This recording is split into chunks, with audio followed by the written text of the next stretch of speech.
Good morning, lovely St Michael's Face Group family. Welcome to Sunday Live on the 31st of January 2021, or welcome whenever you are watching this, excuse me. Is it really the last day of January? Where has that month gone? So welcome. Love seeing you join us and saying hello. Sometimes this is the best kind of community we can do at the moment, isn't it? Just to be together like this online. So welcome to your Sunday morning. Welcome to this day when we join with countless others around the world, many meeting online on Resurrection Day, on Sundays, the day that we remember all that God has done for us in Jesus' life, his death and his resurrection. So that's what we're about this Sunday, and I hope this Sunday finds you relatively well and with a sense of hope and hopefully a sense of anticipation as we spend this time together. So although these occasions are like our regular worship, it is still worship. Yes, we're not singing, we're not being physically together, but it's still an act of worship when we come and give this time to God, when we come to attend to what he might say to us and recognize his presence with us. So may God bless you if you are sitting there somewhere on your own, or you're listening or watching this out and about somewhere, or you're there with your family, or you're still tucked up in bed for whatever reason. Whether you're feeling wonderful or not feeling so great, welcome to all of you, and thank you for joining with us today. So today we are going to be starting a new series, 6 Sunday talks, under the heading Lifting the Lid. And these Sundays are going to be part of a kind of growing theme in the life of our church, which we're hoping will grow and develop in all sorts of ways through the year, called Living Well in Body, Mind and Spirit. And this series is just one angle on paying attention to our well-being and to our wholeness. Quick recap on some things that we mentioned last time. The term well-being doesn't crop up in the Bible as such. Psychology today says that it includes having good mental health, high life satisfaction, a sense of meaning and purpose. Another definition says your well-being is your personal evaluation of how well you can function, including responding to the problems that you face. Somebody's very simple idea of what well-being is maybe well-being is just to do with feeling well, and however we might describe feeling well. And then we know there's a greater understanding that our kind of well-being in the whole of our lives is connected to body, mind and spirit, and how we are in those things and how they're all interconnected. So what's the Bible got to do with it then? What's God's got to do with all this? As I said, the Bible doesn't have the word well-being in it, but it does have this other word, Hebrew word, shalom, in there. Normally the word shalom is translated in our English Bibles as peace. But it's far more than that. It's far more than just the absence of conflict. Shalom encompasses wholeness and health and well-being, not just for me, but also for those around me as well. The biblical shalom means being rightfully and joyfully related to God, related to ourselves, related to others, and related to God's earth as well, God's creation. And we know that the Bible story shows how we messed up those relationships. We messed up that shalom, that well-being from the garden. And the Bible story is the epic tale of God seeking us out with his love, trying to win us back to him, eventually sending Jesus, who through his life and his death on the cross and his resurrection makes atonement for us. We mentioned last time our atonement. One way of thinking of that is at one-ment. That on the cross, Jesus puts us back into a loving relationship with God the Father, puts us back into a good relationship with ourselves, with one another, and God's will. That's a huge potential that Jesus has won for us at the cross. And this Lifting the Lid series is all about wanting us to explore a bit more about what that well-being is about, particularly with issues related to mental health, mental ill health. And it's called Lifting the Lid because we are pleased that many more people are speaking about mental health, mental ill health, but we know that we need much more of that. We just want to be part of that movement that kind of says it's okay to talk about our health in every way, including our mental health. God is interested too in the whole of life, every aspect of us. We know that 1 in 4 of us will have a diagnosable mental health condition in our lifetime, whether we're Christians or not. It doesn't matter. The stats seem to be the same. And each week we're going to be looking at a well-known Bible story to help us understand how God treats those who are stigmatized, exhausted, rejected, hopeless and heartbroken. And we'll take the approach that, as we explore these issues, it is about us personally, but it also affects those around us. I may well say something more about that. But we're going to see as we go through these stories what practical ways we can think of to make a difference in our own lives and in the lives of our families and in our community. And those of us who live in Bishop Cleveland, Woodman, Coat, these villages, in our villages here, we want this stuff to be real. Now, recognise that we come to this series. It's also a series that our life group, some of our life groups are studying in more detail week by week at the moment. That you're listening to this and it may well be that you yourself are wrestling with mental ill health at the moment. You may have anxiety or stress, depression, bipolar, all sorts of things. You may have a history in the past, or it may be that these issues are very much to do with those, somebody in your family or a friend or a work colleague. And we'll all have different responses to this thing. We might have avoided mental health issues. We just can't see a mental health issue. It's so illness. It's so difficult in comparison to a physical illness. We might feel scared about it. We might just feel so ill-equipped. I've been there. I know all about that. I'm no expert now at all. So we might avoid and ignore, or we may have learned to address and listen to people who are ill in mind, body or spirit in all sorts of ways. But we do understand that we feel often out of our depth for all sorts of reasons. And we're not offering these Sundays saying that we're experts at St. Michael's. We have some people who do have some serious expertise, but we're not saying we've got all the answers here. We just want to be a part of the journey of us travelling through 2021, to better well-being from whatever our starting point is. And hopefully these Sundays can be a little bit of part of that and get us talking and thinking. So today we're going to share a Bible story that is a well-known story, well known to many. If you ever went to Sunday school, it's one of those stories, guaranteed you will have done this story at Sunday school. Guaranteed. Every school that's ever had a Christian assembly will have shared this story. I've shared this story countless times. I still love it. And the wonder of our Bible story is that we can always come to them afresh. So may God bless us as we hear this story again, as we inhabit this story, and as we reflect on some of the issues that it brings up for us. And then may God lead us to some kind of helpful action that's going to be good to ourselves or good to another. So it's the story of Zacchaeus, and it's found in Luke chapter 19. If you've got a Bible there and you want to follow along, Luke chapter 19 verse 1, it may crop up in the stream there as well. I'm going to be reading from the New Living Translation. It's a lovely translation of this story. And we're going to be thinking how Jesus looks upon those who are outsiders, stigmatized by their community. So here we go. Jesus entered Jericho and made his way through the town. There was a man there named Zacchaeus. He was the chief tax collector of the region and had become very rich. He tried to get a look at Jesus, but he was too short to see over the crowd. So he ran ahead and climbed a sycamore fig tree beside the road, for Jesus was going to pass that way. When Jesus came by, he looked up at Zacchaeus and called him by name. "Zacchaeus," he said, "quick, come down. I must be a guest in your home today."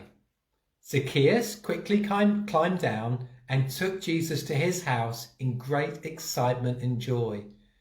But the people were displeased. "He has gone to be the guest of a notorious sinner," they grumbled.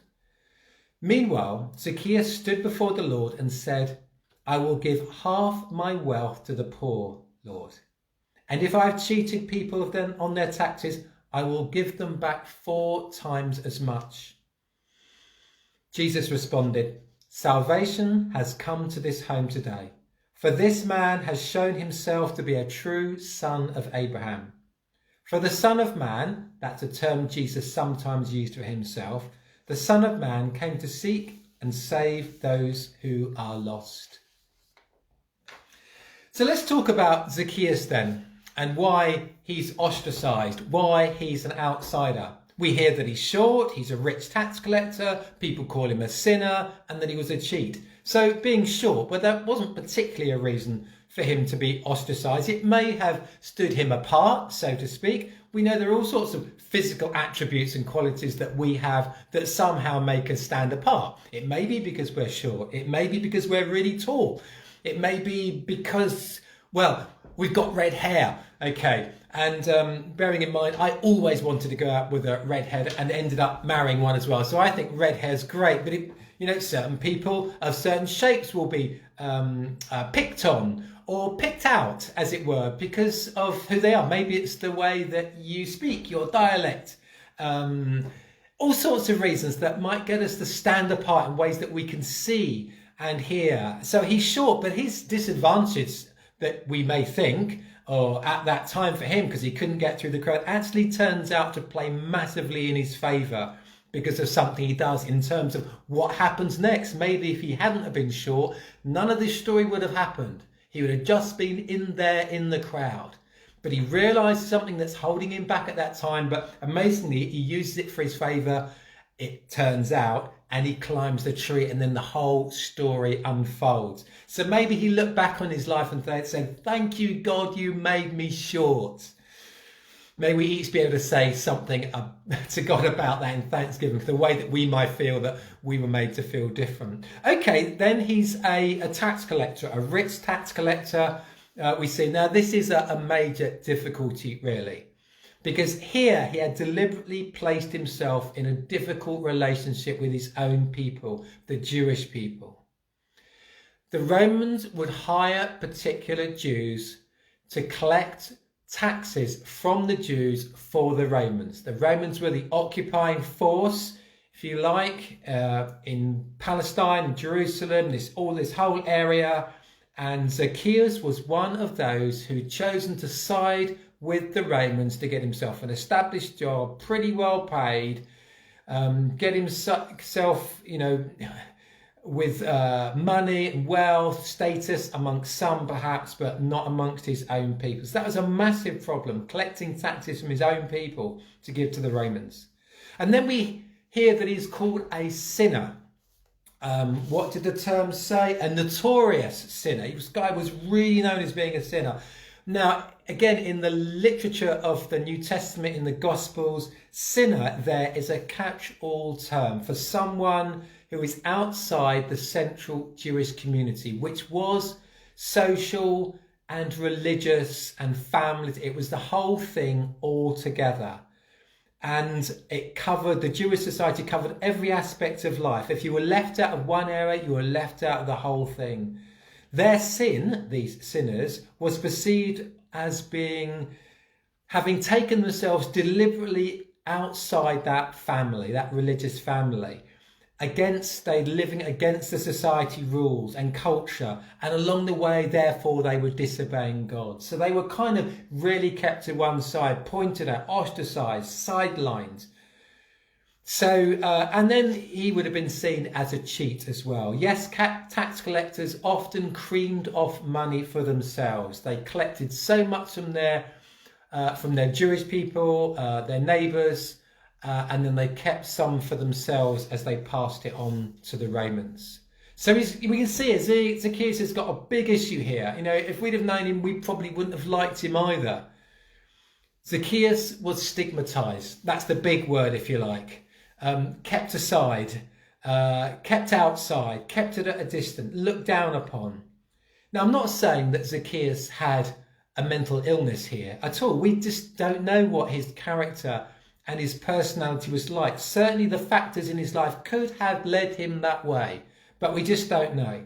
What I am saying is that when we suffer with a mental illness of one sort or another, it can lead to being stigmatized, left out, ignored, passed over, sidelined.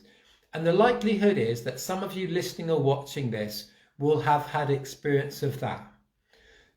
Just as some of us would have had experience of having an ankle or an arm in plaster, and people would have seen it and asked us how it happened, and they would have given us the time to get better before we joined the team again, or before we could get back to our particular bit of work, you know, and we might have had help and sense of pity and people wanting to look after us.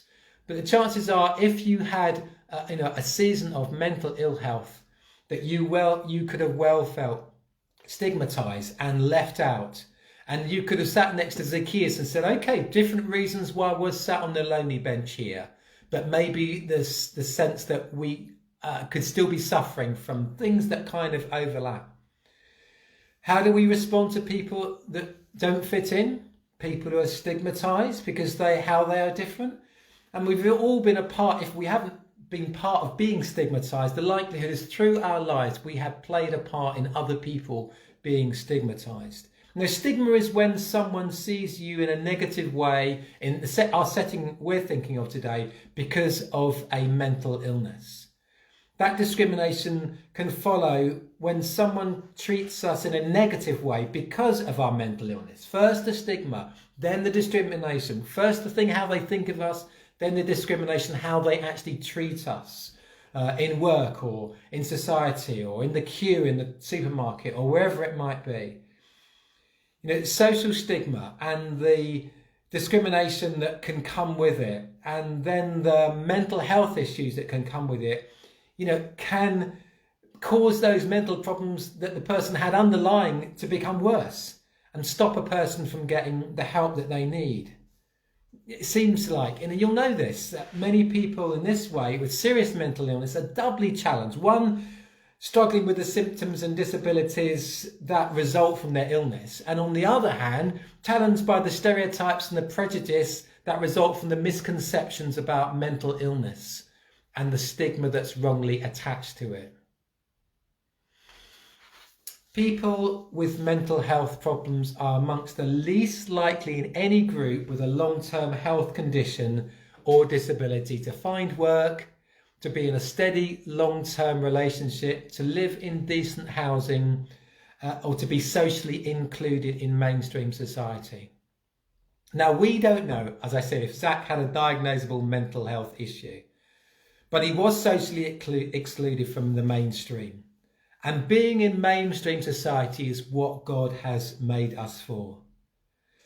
So who would we be in that story of Zacchaeus? Who have we been? Who are we going to look to be in the future? Now, have we been maybe one of those in the crowd then?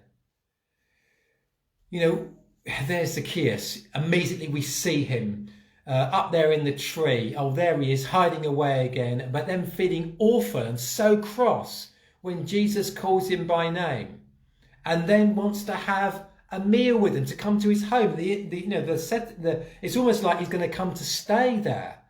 And to eat with somebody else, to stay in their home, was the deepest show of wanting a close, emotional, relational connection with somebody. Jesus wasn't treating this guy the way he should have been treated. So I can imagine being in the crowd saying, hey, why him? Why not me, Jesus? You know, I've been a good bloke. You know, I'm normal. I fit in. I'm not a sinner like he was. You know, we've all been there in the crowd, haven't we? How are we when we see others around us in our village? Maybe there's someone you've got in mind right now. Maybe somebody at work. Maybe someone that lives in your road or your lane. Maybe someone that you see regularly in the supermarket. Kind of person that you just kind of subtly avoid so you don't quite have to say hello to them. We've all been there, haven't we? Who are we in the crowd? Or maybe we sense that we may be a bit like Zacchaeus, really. Feeling that, I don't know, we got something wrong, that maybe something of, I don't know, maybe something we did. And I'm not saying that if you're one that's suffering with mental health issues, it's because of anything that you did. Part of Zacchaeus' problem was something that he did, the way he acted. But the sense that we might share with him if we were Zacchaeus, we're just feeling, I hate this being left out thing. I hate it when people avoid me and look down on me and call me names. Maybe like Zacchaeus, there can be that place of, wanting help somehow, looking for help. Maybe that's what he was looking for from Jesus. He perhaps heard about Jesus, how Jesus, changed people's lives and loved all kinds of people. And he just wanted to get a view, and we've been there too. And maybe some of us who, watch this stuff online, it's easy. It can be a bit like being up in the tree, getting a safe view, because nobody knows we're there. It's not the same as kind of walking into our church building, is it? And being after people seeing you and chatting to people and all that kind of thing. It can be hard to do that unless you go to a big cathedral or Tewkesbury Abbey and you can walk into a great big place and be pretty anonymous. You come to St Michael's, apart from the fact it's such a lovely community, people are going to want to say hello to you. That can be tough though if we're not used to it. And so I understand that it can be a safe place to be up in the tree. And maybe as you watch some of these talks and listen to me, and you've heard God though somehow, and you've heard perhaps, and my hope and my prayer is that you would still somehow, whoever you are, hear God call your name. And the thing that is causing you to be watching or listening or leaning into this stuff is because although you might not want to consider yourself a believer or a Christian, maybe that worries you or something, but there's something inside of you which is searching and seeking, looking for meaning, purpose and answer. So in that sense, we can all be like Zacchaeus. Or maybe we look at the story and think, actually, I'd like to be like Jesus. Well, how does Jesus act in this story? What's he like? Well, he's on his way to Jerusalem. That's the backstory here. He's going somewhere important. It's going to be a really important part of his life. But the beauty about Jesus, so often he stops the crowd to notice the one. And that is such good news. He's on his way to Jerusalem, but he stops and notices Zacchaeus up in that tree. And he allows Zacchaeus to interrupt his journey. And the wonder of Zacchaeus hearing Jesus call him by name, thereby recognizing him as human, honouring him, dignifying him in front of all those people. That's our Jesus. That's his love for us. And then he asked Zacchaeus for help. Come down. I've got to come to your place and eat and maybe stay today.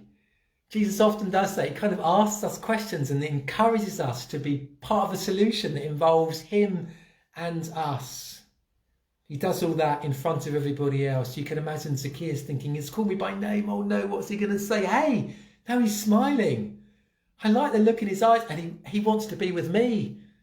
Oh, that we could each sense that somehow this day, whatever our situation. He comes then to Zacchaeus' house and we imagine him going in there, to have been a fly on the wall there and bringing God's holy presence and love into Zacchaeus' life and family. Likely he's got family there.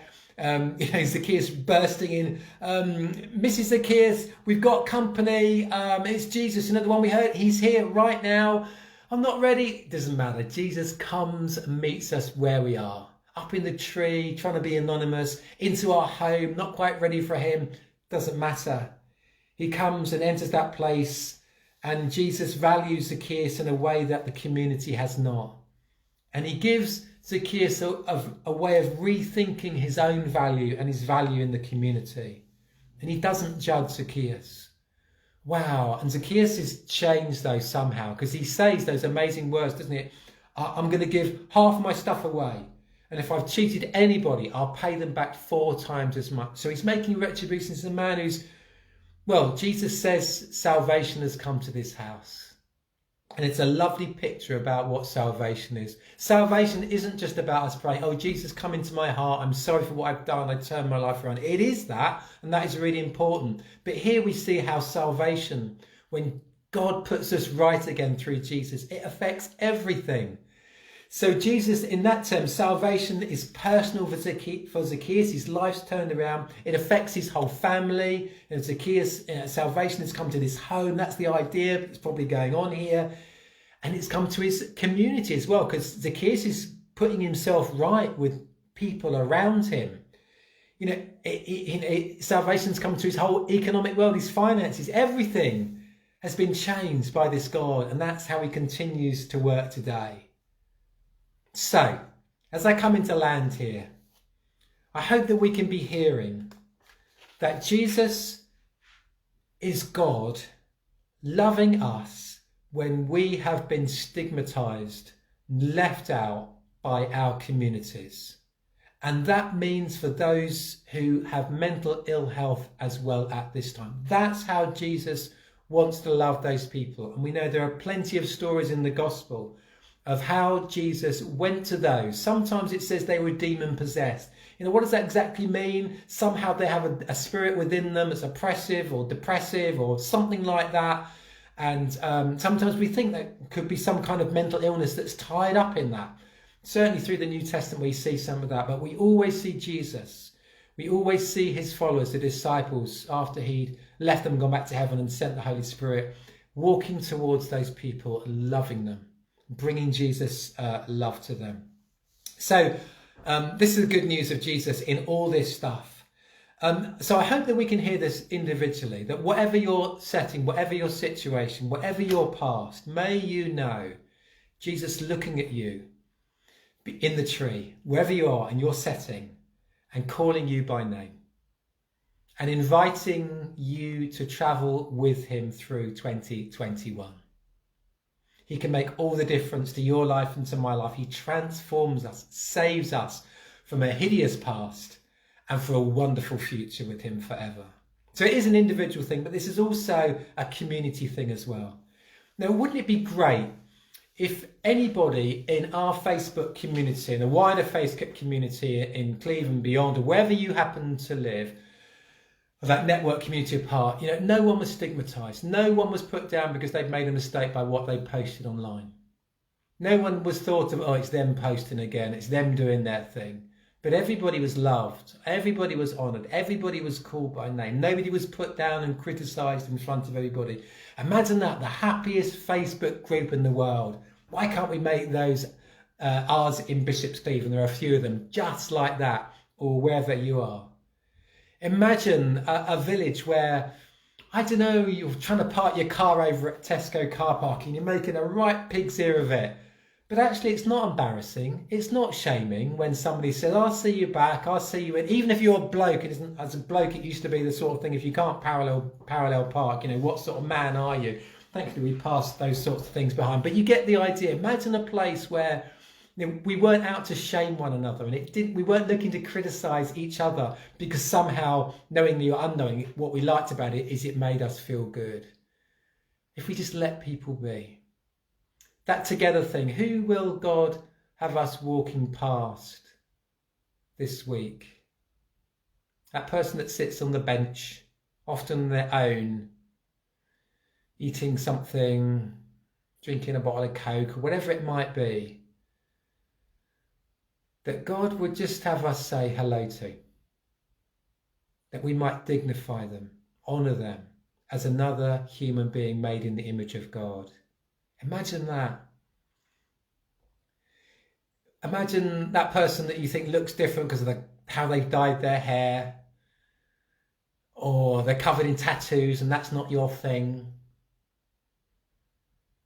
Whatever it might be, imagine Jesus looking upon them and you joining their gaze, me joining their gaze, and then saying, hi, how's your day going? Imagine that all across our village, everybody doing that. So this thing is to do with all of us together. No stigmas allowed here. How about having a sign like that outside our villages? All can belong. All are loved and respected. Why? Because God says so. Why? Because Jesus shows us in the story of Zacchaeus. So the rest of this talk will have its conclusion in our lives. So if you've got something further to say about that, do put something in the comments if you like. If you've got any ideas or thoughts. and do travel through us with us during these weeks. There's one thing else I meant to say at the beginning, apart from the fact there's going to be, I'm just going to pray in a moment, and then after that there'll be Zoom, coffee and chat. I'll be opening that up straight after this. As if you're watching live on Sunday morning, you're welcome to join us. The link should pop up on the stream there. I also meant to say at the beginning that this week coming up is going to be another week. We're at 9 o'clock. I'll be live. I'm live for the days, and I pre-record Friday. That's usually my day off.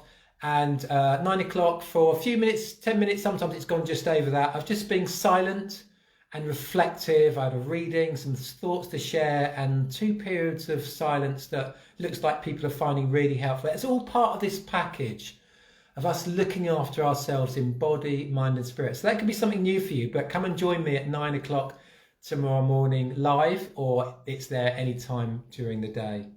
I'm going to pray. Father, we thank and praise you for Jesus, who saw Zacchaeus and didn't turn away, but called him by name and then changed his life. May we, who find ourselves like Zacchaeus, hear you call our name today. May we find ourselves with you, Lord Jesus. May we know your love, and you're saving us, you're transforming us and giving us a new start. And may we in our villages and towns and cities be those who refuse to stigmatize somebody else, whoever they may be, that we may be a blessing to one another's well-being. Amen. Great to be with you, everybody. Look forward to seeing you soon. Bye now.